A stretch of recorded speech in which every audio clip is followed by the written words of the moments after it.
Hello, everybody. This is Dr. Andrew Chrysler teaching communication systems at Idaho State University. In this series of videos, we're going to be discussing amplitude modulation.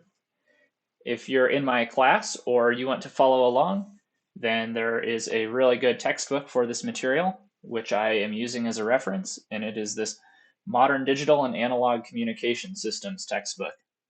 In these videos, the main thing that we're going to do is we're going to look at amplitude modulation, and we're going to consider and understand why the previous form of amplitude modulation we discussed, which we called double sideband suppressed carrier amplitude modulation, we're going to discuss why that double sideband version of amplitude modulation is not actually very practical to use in real life, and why amplitude modulation, which we will call this form of amplitude modulation, is the classic type of amplitude modulation. So in these videos, we're going to discuss this differences between the DSB-SC amplitude modulation and traditional or classic amplitude modulation.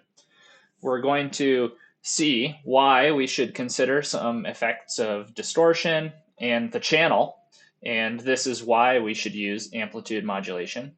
We will also consider what the effect of the systems are and why you might select amplitude modulation, and also this idea of envelope and envelope detection.